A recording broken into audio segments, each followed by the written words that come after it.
Hello, welcome to this new episode of Continuum Gaming, and as you already can see, we have another SailfishOS related topic here, because there is a new update which came out last week, more or less, and it's the update 5.0.0.6.1 for all the supported devices.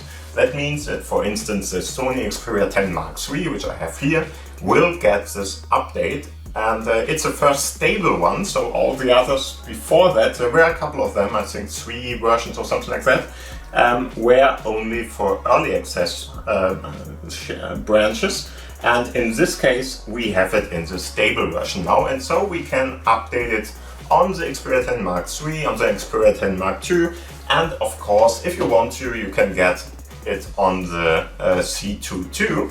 And yeah, all of those are now at the same version, and as mentioned before, it's the first one for the Xperia 10 Mark III, for instance, which has the 5.0 on it. So all the updates which were only available to the C2 at the moment are now available for the older one too. And yeah, what I want to have a look at in this episode is, of course, I'm going to just download all of them and install them with you. This is my Sony Xperia 10 Mark III you're seeing at the moment, and we can of course go to our settings here as always, more or less, and you just scroll down a little bit to find this icon here. So in German, Aktualisierung für SailfishOS, or updates for SailfishOS in English, and if you click on that, you will see, hey, there's a new update. You can see it's 760 MB big, and it has a couple of different things new. We will have a look at what's new in there for the Xperia 10 Mark III, of course. And yeah, there it has been available for 2 days or something like that from this day on, because I'm not really doing this episode on the Saturday, because on Saturday I will not be around, so I'm pre-producing it. And as you already can see, we have the new one, which is Tampella. It's called Tampella in this case. If you have a look at what's new, there are a few different things, but one of the most important ones, of course, is the new version of the Gecko engine, which is supported in this episode, episode 2, but in this update. And in the end, this is now the first release for the new Gecko browser. So the SailfishOS browser, the native one, will be updated in this release, and that's a pretty big thing for everybody who wants to use this smartphone as a daily driver, because with this browser it's much easier to drive the web and stuff like that without any kind of Android browsers or whatever you want to use there. And yeah, like that. As you can see, you have a couple of different things here which you can have a look at. For instance, it's available for all the different devices you can see here, and additional to that, of course, the one I'm holding here and the 10 Mark II too. I'm not sure, I think it's even available for the XA2, if I'm not wrong, but I don't own that smartphone, so I can't tell you much more about that. Other than that, if you have this, just go to the draw menu up there. There should be a download, and of course, if you didn't search for the update before, you could search for it here, but in general it's already going to be there. And after that, just click on download it.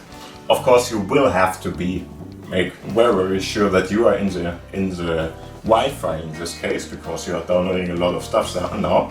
And yeah, after that, just wait a little to let it download. And of course, we can not only do that with this smartphone, but since I didn't do it with my C2 till now neither, I can just go over, have a look at my other smartphone screen here, and we can do it there too. And sorry, I'm just going to switch over once to put in my part here. Oh yeah, that one is it. And if I just go in here, as you can see, it's now that part. And if I just go to the settings here, you can see I already am here. The update for this one is a little bit smaller, because this one already was on 5.0.0.61. And so this one, of course, will be, it was wrong. It's not on 61, but on another version in the end. But in the end, it already was on the 5 branch, and so it's a little bit smaller, but it's still the same thing. Just make sure that you are in your Wi-Fi, in this case, for instance this one, and then just download it. Same procedure, just click on it and wait a little. And just to let you know, here's a little indicator more or less how far you have already downloaded stuff, because this more or less is the status bar. So the image at the top there, the Dampeller image in this case, is a little bit, let's say, tainted in a gray way or whatever, or desaturated at the part there. And if it is downloaded fully, then you will always have the image in the brightest colors, whatever that image do have. While that is downloading, and it will take a little bit, especially because I'm downloading now from one Wi-Fi for 2 smartphones, it's not optimal in the end, but it really doesn't matter much. Just to show you how that would look in the end, you already can see it. Okay, we have a download bar which is running more or less. That's all we have to say there. I'm just going to put it aside and we can have a look together at what is new. It's not too much that is going to be new, but just to let you know what's going on here.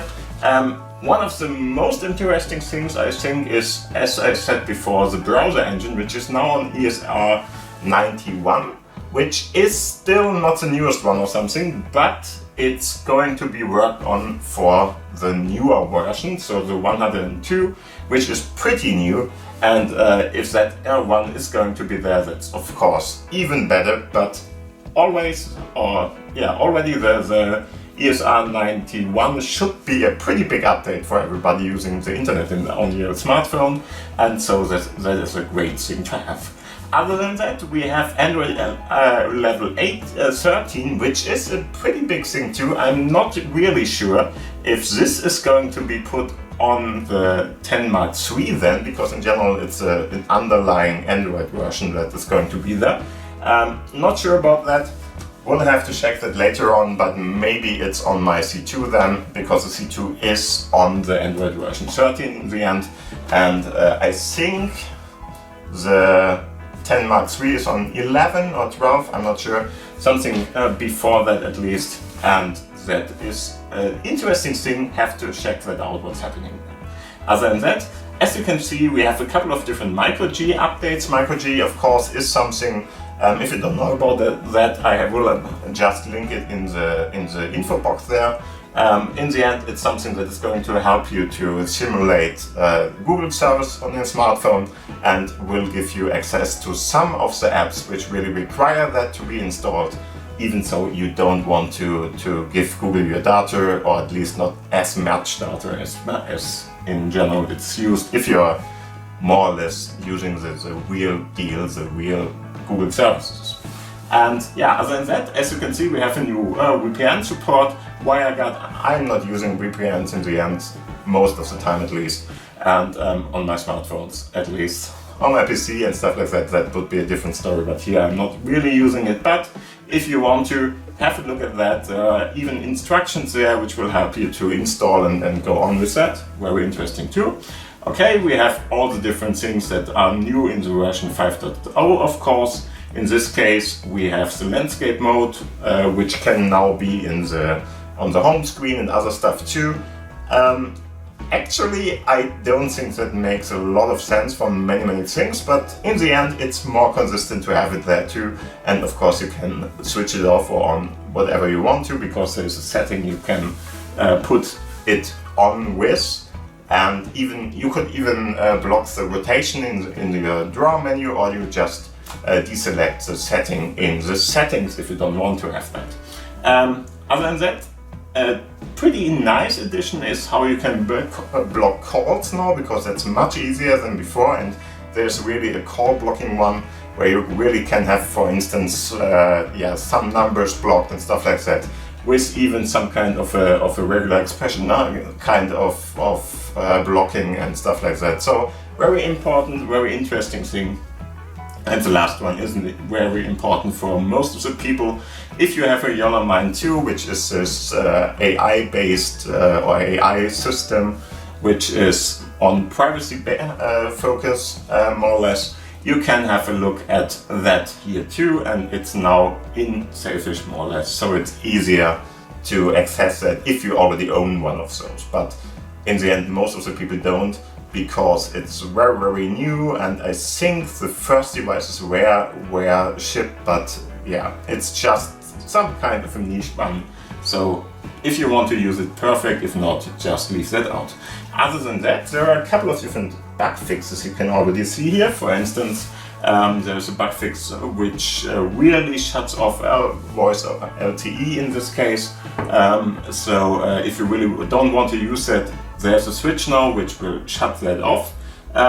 Yeah, robustness of fixes for connectivity. Always nice. We don't know what that means in the end, but always nice to have that, of course. There was a small little bug in one of the earlier access versions. So the early access versions had a bug where you couldn't search in your browser while just using your bar. You had to go to one of the sites, so for instance to Ecosia or DuckDuckGo or whatever, to search for something.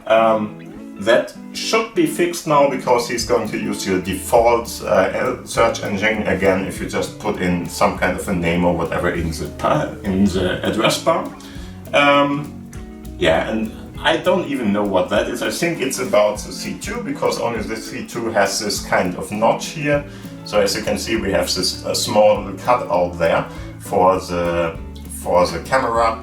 So that is probably what they are talking about there. And there's a fix for a keyboard disappearing when you put in the first character on a new browser tab. I think I experienced that before, if I'm not wrong. It's only a small inconvenience, but it's still good to have it fixed. And again, it's only on the early access versions. It wasn't in the major or stable versions when that was running there. Yeah, and as you can see, for the Mine 2, there are a couple of other things, like for instance Ethernet, which now is activated by default. You would have to activate it otherwise by yourself in the interface if you restart it, which of course is a little bit troublesome for a network device, but whatever.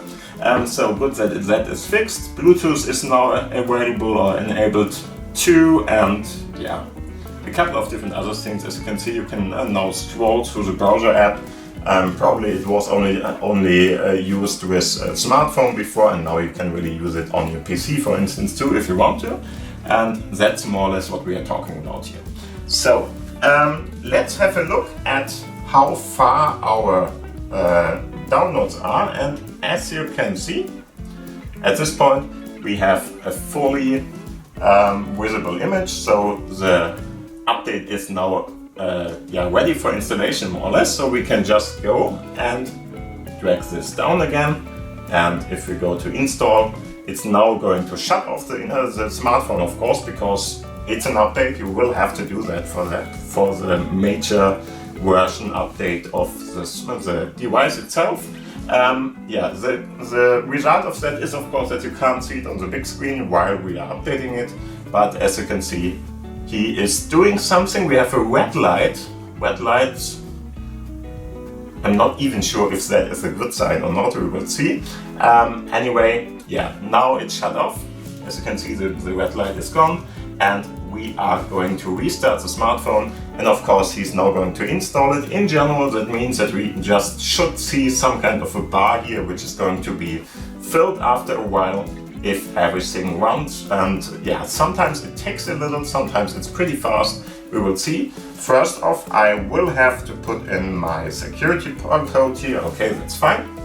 And now, as you can see, there is this information I told you about. I hope you can see it and it's not too glary. Yeah, now it should be fine. As you can see, this is going to be filled after a while. It takes sometimes a little bit, let's say 10 minutes or something, I'm not sure. Sometimes it's very fast. We will see how it's going on. While this one is going to do that, and I'm just having a look at it from time to time, we can have a look at the C2, because this one will do the same thing, of course. We have the update now available. We can go up there and click on install, and he's going to do exactly the same thing. Just to let you know, I'm at the moment actively charging it just to make sure that there is enough juice in the smartphone battery, which always is a good thing about this. So please be very aware that you should do this. And yeah, other than that, this should more or less look very, very equal to the other one. Just to let you know, we are at round about, oh, you can't see it probably, not sure, round about maybe 1/4, maybe, yeah, around about 1/4 of the part there.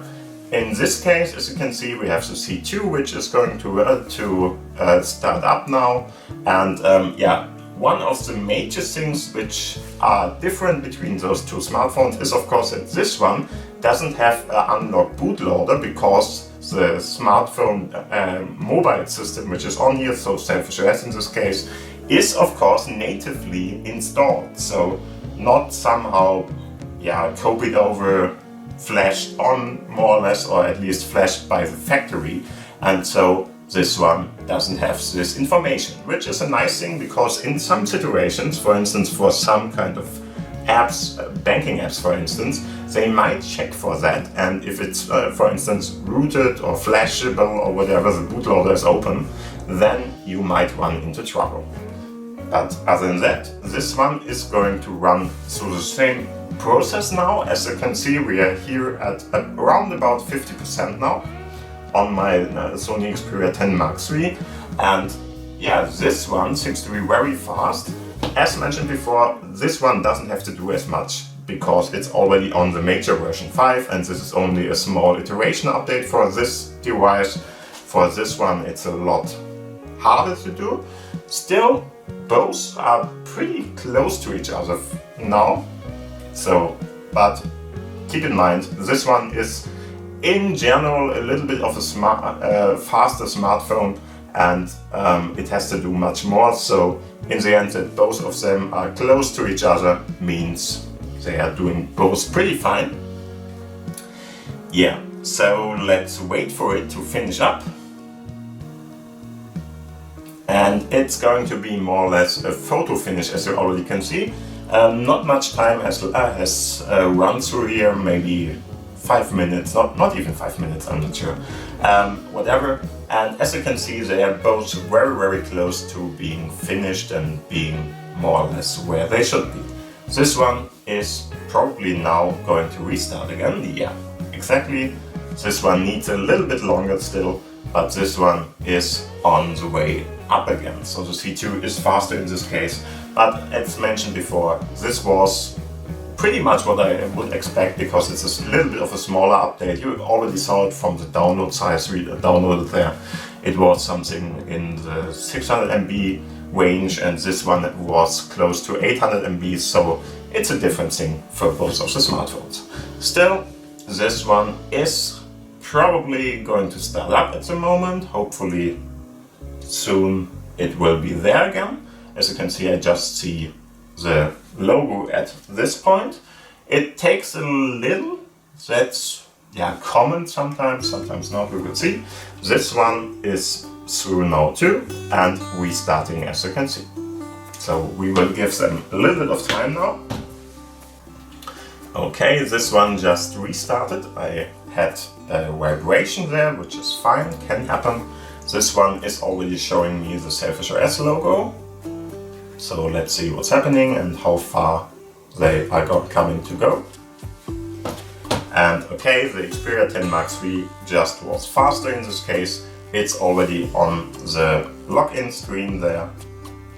But yeah, now the other one is too, so pretty close to each other in this case. And so let's have a look at the Xperia 10 Mark III, because the other one I already know what's happening there in the end. Because this one, as mentioned before, was already on 5 and this one isn't. So let's try and see if we already can see something in here. Yeah, okay. This one, yeah, the C2 for some kind of reason just shows me a black image, but I'm just going to give him a little bit of time. And this one is already, yeah, now it's there too. This one is already there. And of course, we can now put in the security code again. Yeah, it's asking me for the SIM codes too. So I have a dual SIM in there, so I have to put it in twice, but that's all fine and dandy, like it should be. And seems like we are back in the system. So let's have a look what's happening here. Okay, we had a little bit of a problem with the folder icons there, so those have to be reassembled as it seems, so just reattach to that. Probably there's this patch which I'm using which is enabling this, and probably that one isn't compatible to the new version, or I have to reactivate it or something. I will just do that in a couple of minutes then and work with it furthermore. So let's have a look what's happening here. Same thing, of course, I will have to give him my security page, and now we are in the system again and can have a look at that. And it seems to be working pretty fine. It was very fast and snappy. Yeah, okay, I think it's even after the restart. In general, it took a little bit for the C2 to come up and be snappy again, because otherwise it would just be a bit laggy sometimes here, but seems like that is not the case in this case. So pretty nice that that is fixed too. And other than that, I would say we are through with this episode in the end. Thank you for watching. I just wanted to show you the whole update process. It was pretty smooth. Nothing happened there that shouldn't have happened. And so I hope you had fun with this episode. See you around. Give it a thumbs up, of course, if you liked that video. If you want to subscribe to the channel, please do that now. If you have any kind of questions, just let me know in the commentary section down below. And of course, if you want to have a look at the different informations about what is changed in the release notes here for this update, I will post that in the description box down below of the video. Thank you for watching, see you around, and bye.